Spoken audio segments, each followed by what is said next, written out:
ঠিক না বেঠিক? আরেকজনের বাড়িতে, আরেকজনের জমিতে, আরেকজনের জায়গাতে যদি তুমি সুন্দর বিল্ডিং বানাও, আজ নয় কাল এটা ভেঙে ফেলবে। সরকারি রাস্তায় যদি মার্কেট করে থাকবে না, ভাঙবে। কারণ এই জায়গাটা আমার নয়, এটা আরেকজনের জায়গা। জুড়ে বলুন ঠিক না বেঠিক? এই জন্য তো কবি বলেন, পরের জায়গা পরের জমি ঘর বানিয়ে আমি রই। পরের জায়গা পরের জমি ঘর বানিয়ে আমি রই, আমি তো সেই ঘরের মালিক নই।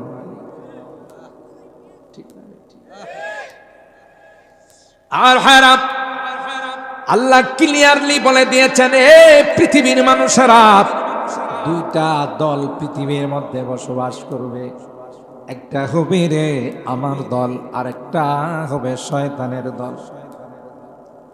শয়তানের জান্নাত থেকে বের হওয়ার সময় আল্লাহর ইজ্জতের কসম করে কয়, ক্বালা ফাবিইজ্জাতিকা লাউযিয়ান্নাহুম আজমাইন। তোমার ইজ্জতের কসম, একটা বান্দাকেও আমি জান্নাতে আসতে দেব না। নাউযুবিল্লাহ। বাক্যটাকে যেভাবে স্ট্রং করার দরকার, যেভাবে মজবুত করার দরকার, শয়তান সেভাবে মজবুত করে কয়, একজনকেও জান্নাতে আসার জন্য দেব না। আর আল্লাহ ডাক দিয়া কয়, যা যা তোর যা শক্তি আছে তা নিয়ে তুই তোর মিশন চালা। এই যে আজকের যুবকদের মাহফিলে এসা যারা অনুতপ্ত হইয়া জীবনের গুনার জন্য তওবা করবে, জীবনের অবস্থাটাকে পরিবর্তন করে ফেলবে, আমিও আমার ইজ্জতের কসম করে বললাম, হাত তুলতে দেরি হবে রে, আমি আল্লাহ তাকে মাফ করতে দেরি হবে না।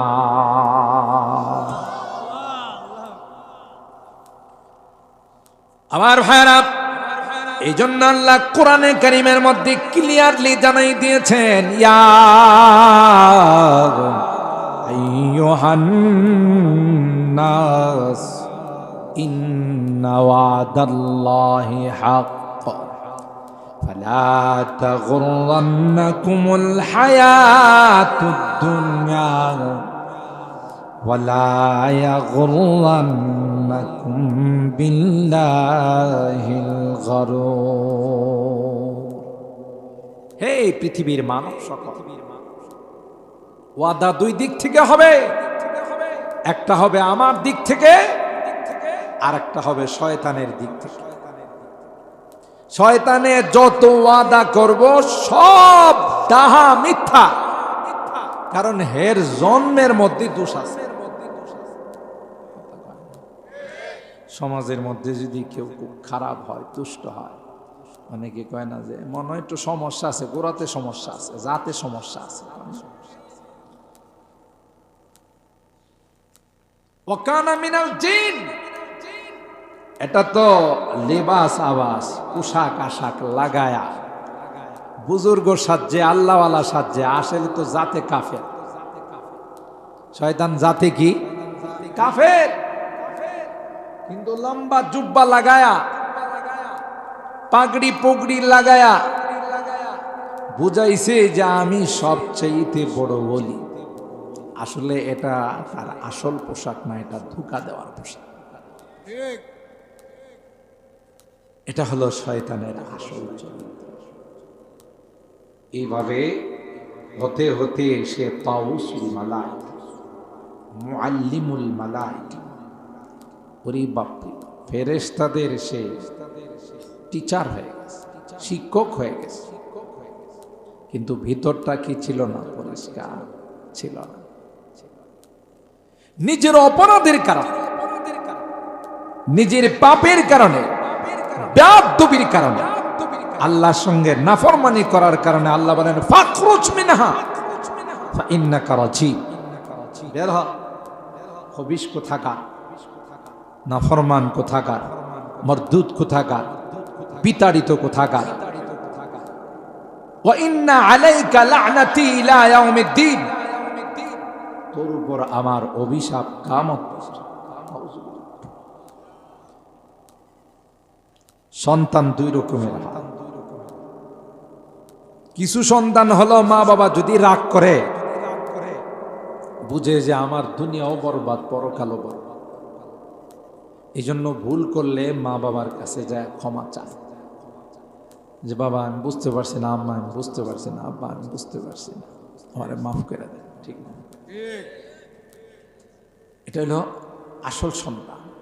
ভুল হতেই পারে, কিন্তু ভুলের পরে ক্ষমা চাওয়া এটা হলো আদম সন্তানের বৈশিষ্ট্য। সুবহানাল্লাহ। আবার কিছু দেখবেন অপরাধ আর ভুল হয়ে গেলে মা বাবা যদি রাগ করে, উল্টা হেও তর্ক করে। আছে না চাঁদপুরে, আনন্দপুরে, ব্রাহ্মণবাড়িয়াতে, এই তুই বাইরো, আমার বাড়ির থেকে বাইরো, তুই আর কোনোদিন আমার বাপ বলে ডাকিস না। হে যদি আদম সন্তান তাহলে কি করত? ভুলে গেছে, আমি আর জীবন আমার এবারের মতো মাফ করে দেন। কিন্তু যখন উল্টা তর্ক করে, আবার মুখে মুখে কথা কয়, বোঝা গেল এটা শয়তানের চালা। হযরত আদম,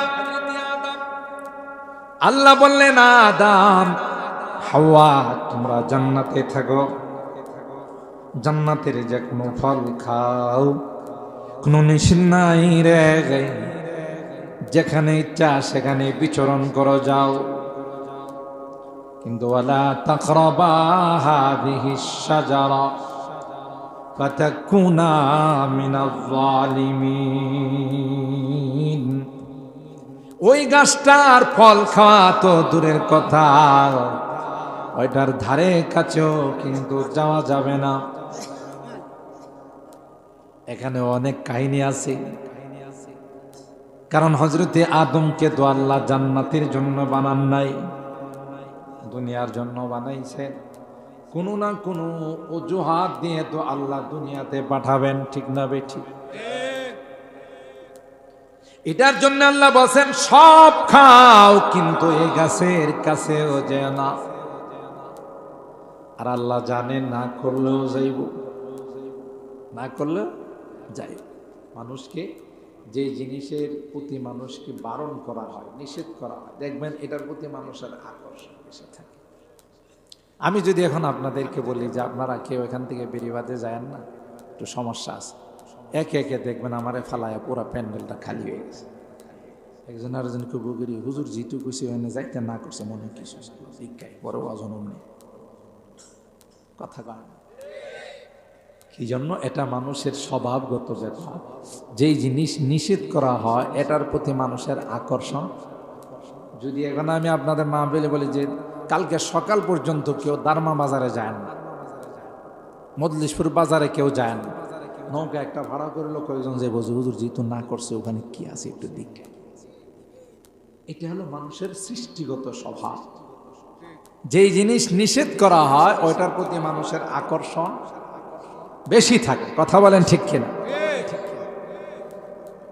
হযরত আদমকে আল্লাহ বললেন হে আদম সব খাও, কিন্তু এই গাছের ধারে কাছেও যেও না। এমনি তো তার মধ্যে একটা দুর্বলতা কাজ করে, সব খাইতে বলল, এটা কেন নিষেধ করলো? নিশ্চয়ই এখানে কোনো কিন্তু আছে। ইবলিস হযরত আদমকে সিজদা করে নাই, আল্লাহর হুকুম অমান্য করার কারণে আল্লাহ জান্নাত থেকে বের করে দিলেন। ইবলিস আল্লাহর কাছে শপথ করে আসে যে আদমের কারণে, যে হাওয়ার কারণে জান্নাত থেকে বের হলাম, এদের একজনকেও পুনরায় জান্নাতে আসতে দেব না। আর হায়রা ধোঁকা দিয়ে হযরত আদম আর হাওয়াকে জান্নাত থেকে বের করে দিল। নাউজুবিল্লাহ, জোরে বলি। আসলে তো আল্লাহ জান্নাতের জন্য বানায় না, আল্লাহ তো আদমকে দুনিয়াতে পাঠাবেন। আর শুধু আদম আর হাওয়া নয়, ঘর গোষ্ঠী সবাইকে নিয়ে জান্নাতে যাবে। সুবহানাল্লাহ। এই জন্য আল্লাহ বলেন, ইয়া আইয়ুহান নাস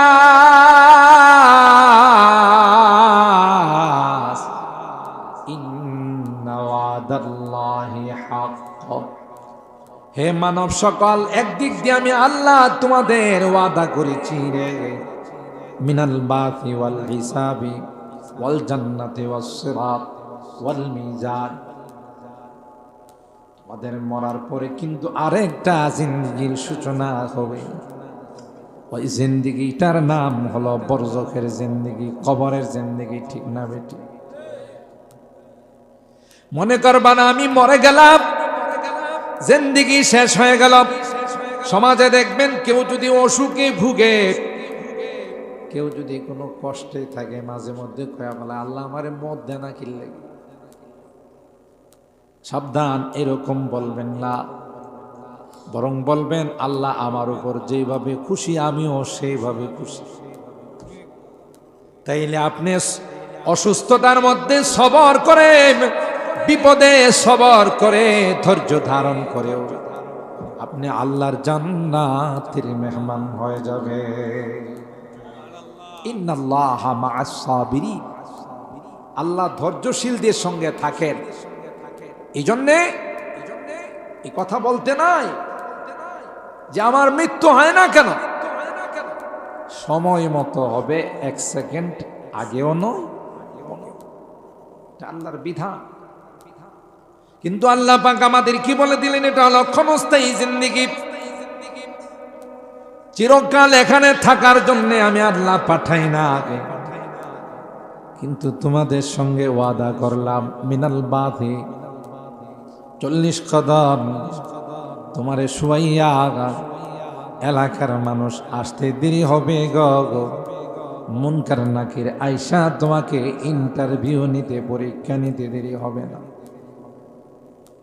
কবরের মধ্যে বসাইবে আর বলবে তুমি যে এক জগৎ থেকে আরেক জগতে আসলা, দুনিয়ার জগৎ পাড়ি দিয়া পরকালের জগতে পা রাখলা, ভিসা লাগাইছো নি, পাসপোর্ট আছে। বাংলাদেশ থেকে যদি ইন্ডিয়া যায়, বর্ডারের মধ্যে ধরবো না। সৌদি আরব গেলে, কুয়েত, কাতার, ইন্দোনেশিয়া, মালয়েশিয়া, তুমি তো এ দেশের নাগরিক নয়, তুমি এক দেশ থেকে আরেক দেশে আসলা, তোমার পাসপোর্ট কই, তোমার ভিসা কই? ঠিক কবরের মধ্যে রাখার পর দুইজন ইমিগ্রেশনের ফেরেশতা, দুইজন পুলিশ আসবে, যে পুলিশের নাম হলো মুনকার নাকির।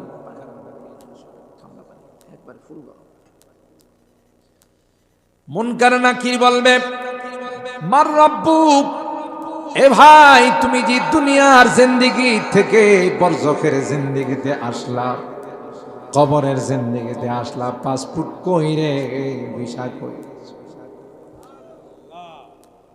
আর পাসপোর্ট আর ভিসা আমাদের কাগজের পাসপোর্ট আর ভিসা নয়, এটা হলো তুমি বলো রে মার রব্বুক, তোমার রবকে। যারা নেককার দিনদার আল্লাহওয়ালা, বলতে দেরি হবে রে, জবাব দিতে দেরি হবে না।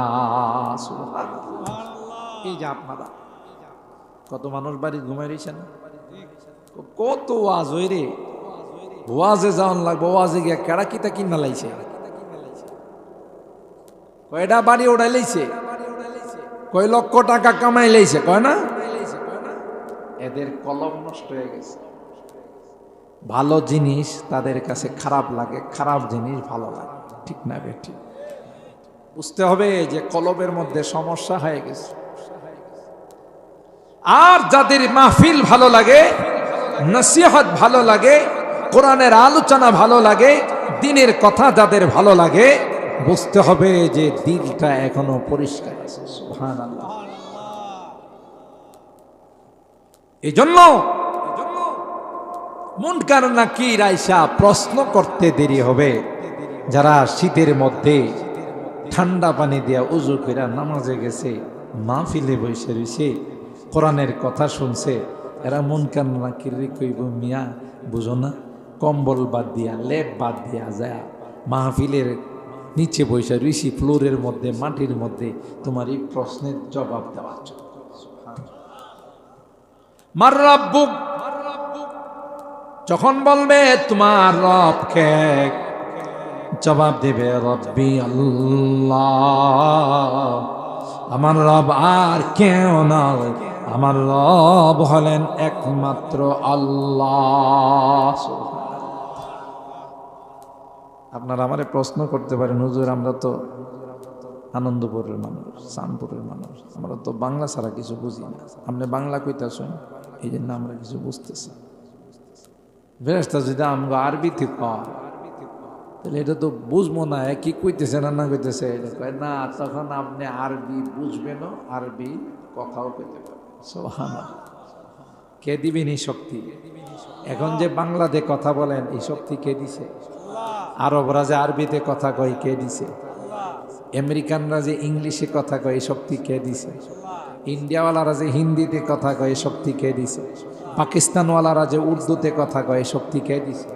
মানুষের ভাষা, মানুষের কথা বলার শক্তি কে দিছে? আর রহমান আল্লামাল কুরআন খালাকাল ইনসানা আল্লামাহুল বায়ান। আল্লাহ বলেন, আমি তোমাদেরকে শুধু বানিয়ে ছেড়ে দেই নাই, কে কোন ভাষায় কথা বলবা, কে কোন জুবান দিয়ে কথা বলবা, এটাও আমি আল্লাহ তোমাদেরকে শিখাইছি। ওয়ামিন আয়াতিহি খালকুস সামাওয়াতি ওয়াল আরদ ওয়াখতিলাফু আলসিনাতিকুম ওয়া আলওয়ানিকুম ইন্না ফি যালিকা লাআয়াতিন লিল আলিমিন। আল্লাহ বলেন, একরকম বানাই নাই। আজকের এই মাহফিলে যারা উপস্থিত হয়েছে, একজনের চেহারার সাথে আরেকজনের চেহারার মিল নাই, আছে?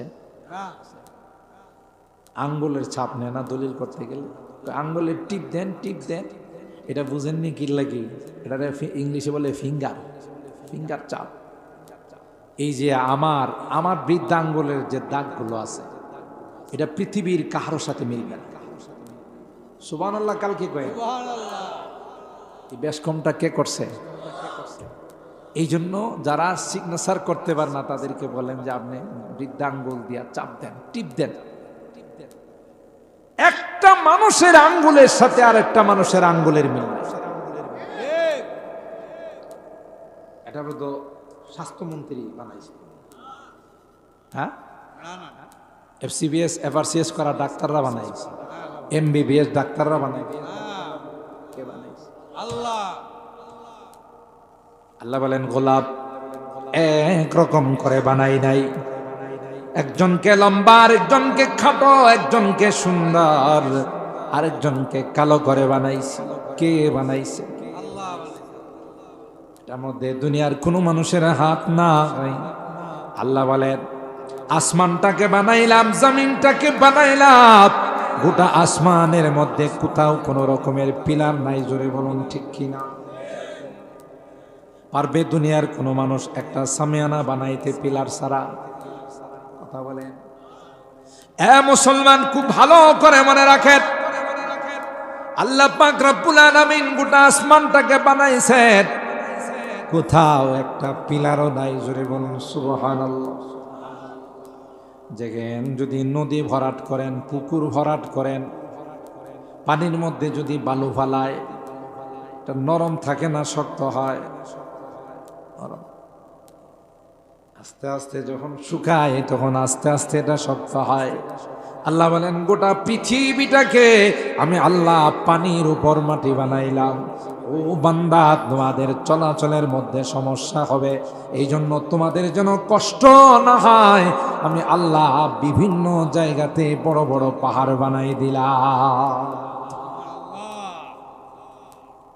পাহাড় কি ভূমিমন্ত্রী বানাইছে? যে মন্ত্রীর দায়িত্ব আছে জমি জমা রেজিস্ট্রেশন করা ইত্যাদি, এই মন্ত্রী বানাইছে? কে বানাইছে? কোনো জায়গাতে বালুর পাহাড়, কোনো জায়গাতে পাথরের পাহাড়, কোনো জায়গাতে মাটির পাহাড় কে বানাইছে? আল্লাহ বানাইছে। সুবহানাল্লাহ। আল্লাহকে এই দিনই একটু চিন্তা কর। তুমি যখন দুনিয়ার থেকে যাবে কবরে জিন্দেগিতে, তখন প্রথম প্রশ্ন হবে মারলাম, আরবিতে প্রশ্ন হবে, আরবিতে জবাব হবে। যে আল্লাহ বাংলাতে কথা বলাইতে পারেন সে আল্লাহ আরবিতেও ক্ষমতা আল্লাহর আছে না? আল্লাহ কথা বলাবে, বুঝার শক্তি দিবে, যিনি শুনবে সেও বুঝবে, বলতেও। প্রথম প্রশ্ন হবে মান রব্বুক, তোমার রব কে? যারা ইমানদার নেককার, যারা কষ্ট করে নামাজ পড়ে রোজা রাখে, কোরআনের মাহফিলের মধ্যে আসে, সাথে সাথে বলবে রব্বি আল্লাহ, আমার রব আর কেউ নয় রে, আমার রব হলেন আল্লাহ। দ্বিতীয় নাম্বার প্রশ্ন হবে ওমা দীনুক, তুমি কি হিন্দু ধর্মের ছিলে, নাকি বৌদ্ধ ধর্মের ছিলে, নাকি খ্রিস্ট ধর্মের ছিলে, নাকি ইহুদি ধর্মের ছিলে? কোন ধর্ম ছিল? তোমার ধর্মের নামটা কও। যারা মুসলমান আমরা সুজা বলে ফেলবো দীনিয়াল ইসলাম। কি বলবো? আমাদের ধর্ম হলো ইসলাম। তিন নাম্বার প্রশ্ন করবে ওয়ামান হাদার রাজুলুল্লাযী বুইসা ফীকুম, প্রত্যেকটা ইমানদারের কবরের সঙ্গে রওজায়ে পাকের কানেকশন হয়ে যাবে, রওজায়ে পাকের সম্পর্ক হয়ে যাবে। ইশারা করে বলবে চিননি রে, তিনি কে রে, একটা আবার তাকাইয়া দেখ। আল্লাহর কসম, যারা পয়গম্বরের সুন্নতের অনুসরণ করছে, আল্লাহর পয়গম্বরের দিন যারা মানছে, তারা দেখতে দেরি হবে আর বলতে দেরি হবে না, তিনি আর কেউ নন, তিনি হলেন আমার প্যারা নবী মুহাম্মাদুর রাসূলুল্লাহ সাল্লাল্লাহু আলাইহি ওয়াসাল্লাম। এবার ফেরেশতারা বলবে ওকে, ঠিক আছে, তোমার ইমিগ্রেশন পরীক্ষায় তুমি পাস। সুবহানাল্লাহ বলে। এই রেজাল্ট দিতে দেরি হবে, আসমানের মালিক ডাক দিতে দেরি হবে না। ওয়ানাদা মুনাদিন মিনাস সামা আন সাদাকা আবদি, আমার বান্দা আমার বান্দি ইন্টারভিউর মধ্যে 1 নাম্বার করছে। সুবহানাল্লাহ। ফেরেশতাদের আল্লাহ ডাক দিয়া বলবে, ফেরেশতারা, এই আনন্দপুরের মানুষ, চাঁদপুরের মানুষগুলো বড় নিষ্ঠুর রে, বড় নির্দয় রে, বড় পাষাণ হৃদয়ের মালিক। এরা তাদের আপনজন কি শীতের মধ্যে মাটির নিচে কোনো বিছানা দেয় না, গাই কোনো রকমের কোনো লেপ তুষক দেয় নাই। কথা বলুন ঠিক না? খালি মাটির মধ্যে তাকে শোয়াই দেয়া চলে গেছে।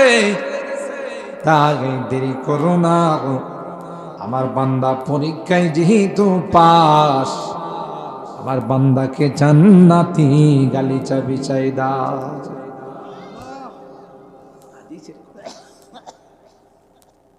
ওয়াজ তো শুনি আমরা, কিন্তু নিজেদের সদাই করার ওয়াজ কি নিয়ে আমার কবরে যাইতে, পাসপোর্টটা রেডি আছে কি, ভিসাটা রেডি আছে কি, আর ভিসাই বাকি, পাসপোর্টই বাকি, বুঝতে হবে। আর এটি বুঝার জন্য এই সকল দিনের মাহফিলগুলো বসে আমার কাছ থেকে মনে করেন 1 ঘন্টা কিচ্ছা শুনলেন, মাশাআল্লাহ। আমিও যদি শুরু করি আপনারা 3 ঘন্টা উঠবেন, বলবেন জি জি মজার ওয়াজ করছে, কিন্তু এতে আপনি পাইলেন কিচ্ছা কাহিনী শুনে চলে গেলেন। কিছু সঙ্গীত শিল্পী এসে আপনাদেরকে কিছুক্ষণ ওয়াজ করলো, কিছুক্ষণ সঙ্গীত শোনাইল, আপনার কি পাইলেন? এখানে যে কষ্ট করে শীতের মধ্যে বসে রইলেন। আল্লাহ তো বলেন যে তুমি তোমার পরকালের সামানটা ব্যাগে থুইছো কিনা দেখো। তোমার পরকালে যাওয়ার প্রস্তুতি আছে কিনা, রেডি হইছো কিনা দেখো। এই জগতের পরেই তো কবরের জগৎ। কবরের জগৎটা বড় কঠিন জগৎ। হযরত উসমান ইবনে আফফান রাদিয়াল্লাহু তাআলা আনহু, যাকে যিন্নুরাইন বলা হয়, দুই নূরওয়ালা, আল্লাহর হাবিবের দুই মেয়েকে একজন মারা যাওয়ার পর আরেকজনকে বিয়ে করেছিলেন। এই জন্য তাকে দুই নূর পয়গম্বরের দুইজন কলিজার টুকরাকে বিয়ে করেছেন। আল্লাহর নবীর দুইজন জান্নাতি মেয়েকে বিয়ে করেছেন। এই জন্য উসমান ইবনে আফফানকে যুন্নুরাইন বলা হয়। আল্লাহর হাবিব এত ভালোবাসতেন উসমানকে, ডাক দিয়া কর, আমার যদি আরেকটা মেয়ে থাকতো রে, উসমানের মতো এত নেককার জামাইয়ের কাছে আরেকটা মেয়ে বিয়ে দিত।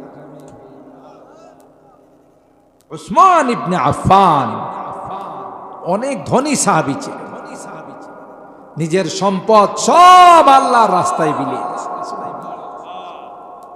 বুখারী শরীফের মধ্যে আসে, সাহাবায়ে কেরাম পানি পান করার জন্য কিছু পান না।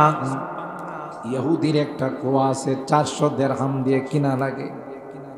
ও ভাই, তখনকার 400 দিরহাম এখনকার 400 কোটি। আল্লাহর হাবিব বললেন, কে আছো? এই কুয়াটা আমার সাহাবীদের জন্য কিনে দিবা, আমি তার জন্য জান্নাতের ওয়াদা দিলাম। জোরে সুবহানাল্লাহ। উসমান দাঁড়াইয়া কয়, লাব্বাইক ওয়া সাদাইক ইয়া রাসূলুল্লাহ। ওগো পয়গম্বর, আপনার সাহাবী উসমান থাকতে এই কাজ আর কেউ নয়, উসমান 400 দিরহাম দিয়ে এটা কিনে দিবে।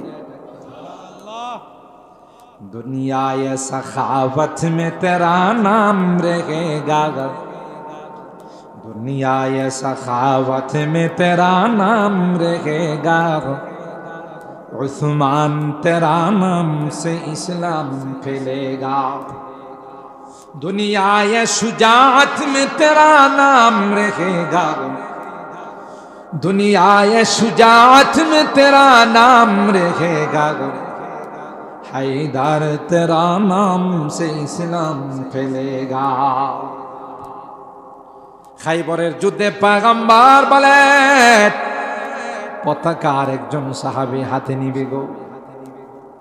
যেই সাহাবী হাতে নেওয়ার পর আর মুসলমান পরাজয়ের চেহারা দেখবে না, আল্লাহ তার মাধ্যমে বিজয়ের চেহারা দেখাবে।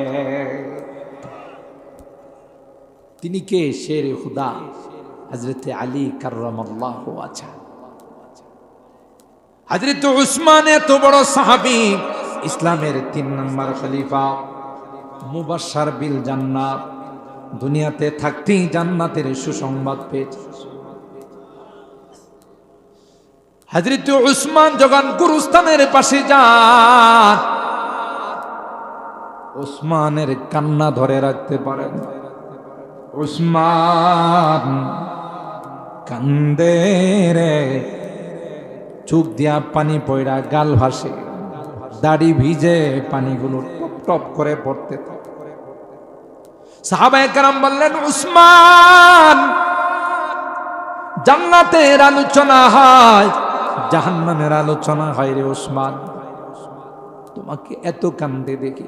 উসমান, কবরস্থানের কাছে গেলে তুমি এত কেন কান্দো? হযরত উসমান ইবনে আফফান বলেন, এ সাহাবীরা রে, আল কবর ইন্নাল কবরা আউয়ালু মানজিলিন মিন মানাজিলিল আখিরা। পরকালের যে ঘাটিগুলো শুরু হবে রে, যেখানে চেক শুরু হবে, যেখানে প্রশ্ন শুরু হবে, প্রথম ঘাটি হলো, প্রথম চেক পোস্ট হলো কবর।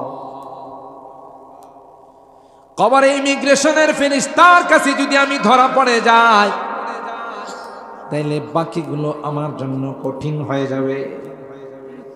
আর যদি এখানে পার পায়া যায়, বাকিগুলো আমার জন্য সহজ হয়ে যাবে।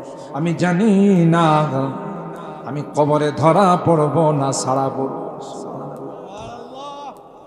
এই জন্য কবর দেখলে আমার কান্না আসে রে, আমি নিজেকে কন্ট্রোল করতে পারি না।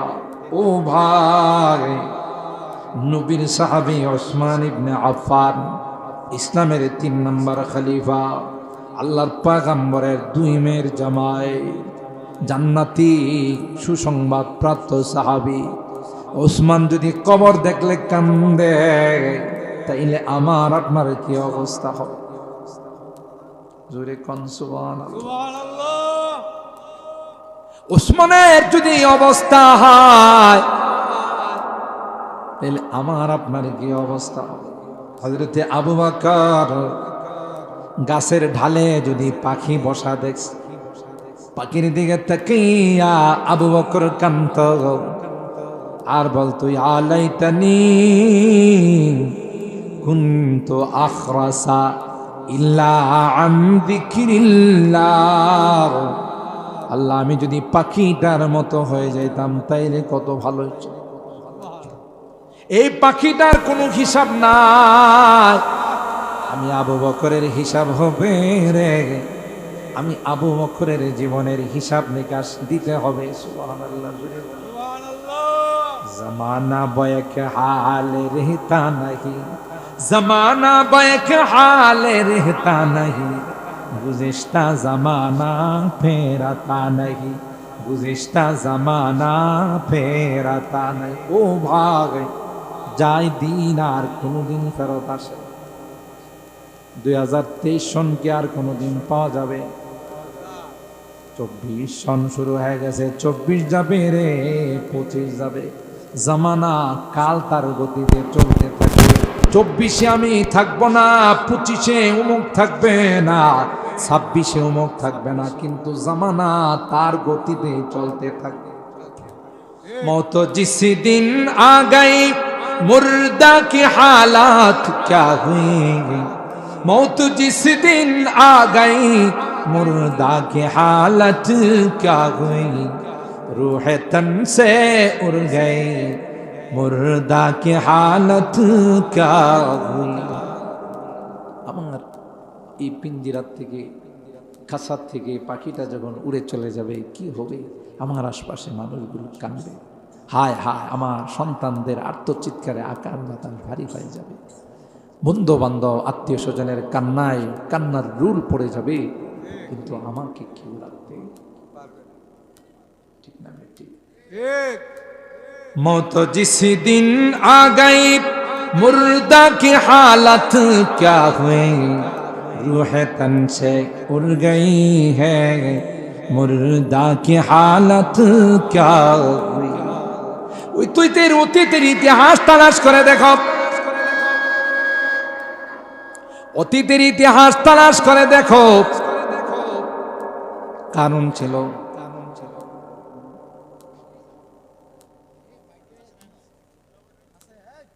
আল্লাহ। ঠিক আছে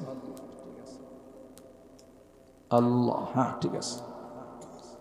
কারণ ছিল, হামান ছিল, নমরুদ ছিল, ছোটখাটো ছিল না, বড় ছিল, ঠিক আছে। পাওয়ারফুল ছিল না, শক্তিশালী ছিল না, আছে না গেছে। কুজা কারুন, কুজা ফিরআউন, কুজা নমরুদ, শুধু হামান, কুজা আশাওকতে শাহ।